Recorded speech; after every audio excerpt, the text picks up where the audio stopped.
더불어민주당 국회의원이고요. 또 법사위원이기도 합니다. 김영배 의원 전화로 연결했는데요. 김 의원님. 네, 안녕하세요. 김영배입니다. 네네, 고생 많으십니다. 지금 네. 본회의가 시작됐죠? 예, 그렇습니다. 지금 필리버스터가 시작이 돼서요. 네. 권성동 원내대표께서 지금 필리버스터를 시작하셨습니다. 그러면은 전화 연결할 수 있는 아주 긴박한 당장 뭐 표결을 해야 되는 상황은 아닌 거군요. 예, 그렇습니다. 이제 지금 필리버스터 막 시작됐기 때문에요. 오늘 자정까지는 진행이 될 것 같습니다. 네네. 자, 일단 총론으로 한 말씀 해주신다면 검수완박이라는 지적도 많이 하고 있습니다만은 네네. 민주당에서는 다른 표현을 쓰시죠. 검찰개혁 또는 뭐 검찰의 수사권, 기소권 분리. 예, 저희들은 검찰 정상화법 이렇게 네, 부르고요. 검찰 정상화법이라고 김영배 의원이 말씀하신 대로 인용한다면 왜 해야 됩니까? 예, 우리 권력기관 개혁을 원해왔던 국민들의 그런 오랜 기간의 수건이 있었고요. 또 그 권력기관들 중에 국정원이나 이제 여러 기관들이 개혁을 통해서 국민의 기관으로 거듭나온 역사가 있습니다. 특히 검찰은 제19 감사기라든지 그랜저 검사 또 무슨 100만 원이 안 된다 그래 99만 원 검사, 룸사롱 검사 이런 이제 온갖 여러 이제 국민들의 비판을 받아오면서 정치 검찰로서 이제 권력의 도구다 이런 비판을 많이 받아왔습니다. 그래서 정말 국민의 인권을 지키는 기관으로 거듭나도록 해야 될 그런 이제 과제가 우리 역대 정부에서 쭉 이어왔었죠. 그래서 이번이야말로 정말로 이제는 수사권과 기소권을 동시에 가지고 막강하게 특권을 누리고 있는 그래서 결국 그게 국민을 위한 집단이 아니라 스스로 자신들을 권력 집단화하는 이런 이제 폐해를 차단할 이제 마지막 기회가 지금이 아니냐 그렇게 보고요. 수사와 기소를 분리하는 로드맵을 저희들은 이제 검찰 정상화법이다 해서 이번에 처리하려고 하는 것이고요. 가장 중요한 것은 저희들이 원하는 게 예를 들면 100이었으면 국회의장의 중재안을 도출해서 여야 원내대표가 사인까지 하고 여야가 각각 의총까지 열어서 인준했던 안이 바로 저희들이 이번에 통과시키려고 하는 이 안이기 때문에 이것은 결코 민주당만의 독자적인 그런 주장이나 저희들이 어떤 그 요구를 담은 법이 아니다. 정말로 국회가 전체가 합의한 아니다라고 하는 점을 분명하게 말씀을 드리고 싶고요. 네네, 의원님. 이것조차 네. 부정하는 것은 심각한 문제가 있다 이렇게 말씀드립니다. 네네, 의원님 조금 저희도 쪼개서 가야 될 것 같은데 첫 번째 네네. 궁금한 건 자, 검찰이 여러 가지 무리를 일으켰던 건 사실이에요. 그다음에 유흥 뭐 접대에 대해서 그렇게 100만 원 밑으로 맞추고 이런 거는 참 치졸한 일인데 일부에서는 그런 뭐 잘못 비위가 있었다고 하더라도 검찰의 권한을 빼앗는 것은 과도한 일이다. 그러니까 검사 개개인의 일탈이나 잘못을 가지고 제도를 바꾸는 건 문제다라는 지적도 하는데요. 어떻게 답변 주시겠습니까? 네, 전 세계적으로도 수사와 기소가 분리되는 것은 일반적인 추세이고요. 특히 윤석열 당선인도 검찰총장 인사청문회 당시에도 수사와 기소가 분리되는 것을 전적으로 찬성한다고 말씀하신 바가 있습니다.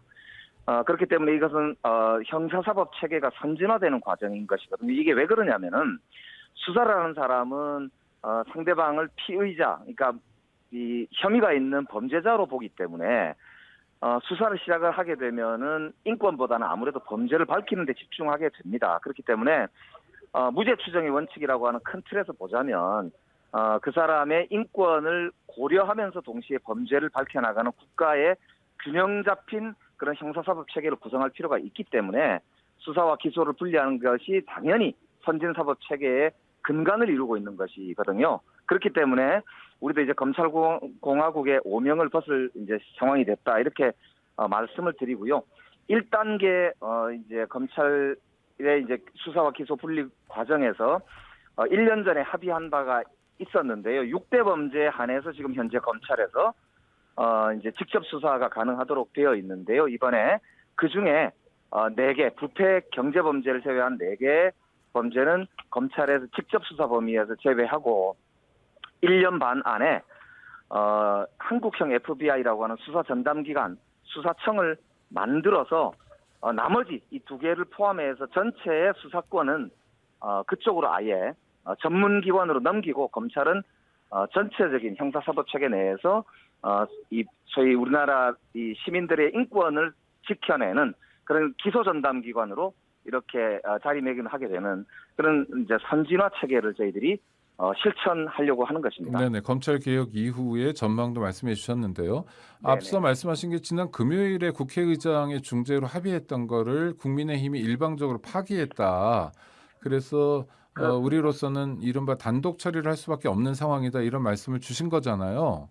그렇습니다. 네네. 사실 그런데 예, 예. 국민의힘에서 하는 얘기는 자기들 입장에선 합의할 수밖에 없었다. 중과부적이어서. 그러나 합의하고 난 다음에 보니 국민들의 비판이 많고 또 문제점이 많이 지적돼서 어쩔 수 없이 파기했다라고 말하는데요. 의원님 생각은 어떠세요? 지금 이제 합의할 당시에 보면은 의원총회까지 열어서 지금 합의를 한 것이기 때문에요. 네. 그것은 사실 변명에 불구하고 특히 한동훈 검사가 이준석 당대표에게 전화를 한 직후에 이준석 대표가 갑자기 최고위원회에서 이걸 뒤집은 것이거든요. 네네. 그러니까 사실은 이게 이제 우리나라 헌정사상 초유의 일입니다. 국회 양당 교섭단체 의원총회를 통해서 확정됐고 양당 원내대표가 국회의장과 함께 사인까지 해서 국민들께 보고드린 사안에 대해서 한 명의 검사가 전화를 해서 당대표를 통해서 그게 뒤집어지게 되는 이런 이제 과정을 보면서 저는 정말 검찰공화국의 시초가 이런 것인가라고 한 섬뜩함을 느낄 정도이고요. 만약에 정말로 국민의힘 주장대로 이 법안이 이재명 지키기 법이어서 안 되겠다 이렇게 하신다면 도대체 그럼 의총에서 이재명 지키기 법을 왜 추인해 주셨는지 그 당시에는 그러면 이게 이재명 지키기 법이라고 생각을 전혀 안 하셨던 건지 저는 정말 어이가 없는 그런 상황이 아닌가. 그래서 저는 오히려 국민의힘과 우리 윤석열 당선인께 좀 말씀을 드리고 싶어요. 지금 총리 인사청문회를 비롯해서 줄줄이 국정 운영의 중요한 시작점에 있기 때문에 정말 좀 이성을 찾고 국민들께 이렇게 이 토론하고 합의하는 그런 정치의 무대로 복귀해 주시길 간절하게 요청드리는 바입니다. 김 의원님은 저 국회 오시기 전에 청와대 문재인 대통령 청와대에서 근무하셨었죠? 네, 그렇습니다. 그러니까 문재인 대통령에 대해서 뭐 다른 분들보다는 이해가 있으실 것 같은데 그래서 여쭤봅니다. 네네. 국민의힘에서는 법률안이 설령 통과된다 하더라도 문재인 대통령이 거부권을 행사해야 된다 이런 요구도 있는데요. 대통령의 거부권 행사 또는 법률 공포 어떻게 보십니까? 지금 대통령께서 기자간담회를 하시면서도 잠깐 말씀이 있으셨던데요. 국회의장이 중재를 해서 양당 교섭단체 대표와 의원총회를 통과한 이 안은 전체적으로 보자면 국민의 대표기관이 헌법적 정신에서 협치와 합의를 이루었던 안이라고 봐야 되기 때문에 대통령으로서는 저는 제가 하실 것으로 그렇게 생각이 되고요. 특히 이제 문재인 대통령이 권력기관 개혁에 대해서도 속도 조절을 주문하면서도 한편으로는 검찰이 스스로 개혁해달라는 주문을 계속 하셨었거든요. 네.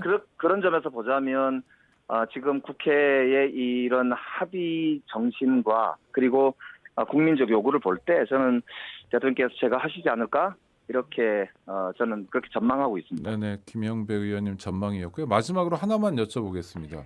네네. 통상의 경우 대통령 선거가 끝나고 새로운 대통령이 취임하기 전까지는 인수위의 시간이고 뭐랄까 국민적 기대도 새 정부 출범에 맞춰지는데 지금 보면 대선 끝나고 아직도 싸움이 끝나지 않은 것 같고 물론 이제 양당의 입장을 들어보거나 또 필요성을 검토해 보면 뭐 그럴 만하다 하고 이해되는 측면도 있지만 일단 싸움의 양상이 진행되는 건 좀 답답한 모습인데요.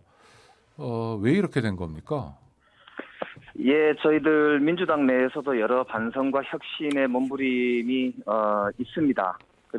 그런데 국민의힘 측의 이제 요즘 행태를 보면 국민들께 저렇게 합의를 국회의장과 함께 해놓고도 잉크가 마르기도 전에 나와서 저렇게 완전히 태도가 돌변해서 회의장에 나와서 난동에 가까운 행태를 보인다거나 국회 선진화법에 완전히 위배되는 의장석 점거라든지 의사봉 뺏기라든지 이런 거를 하는 모습을 보는데요. 저는 지금 오히려 정말 국민들을 좀 무서워하는, 두려워하는 그런 정치였으면 참 좋겠습니다.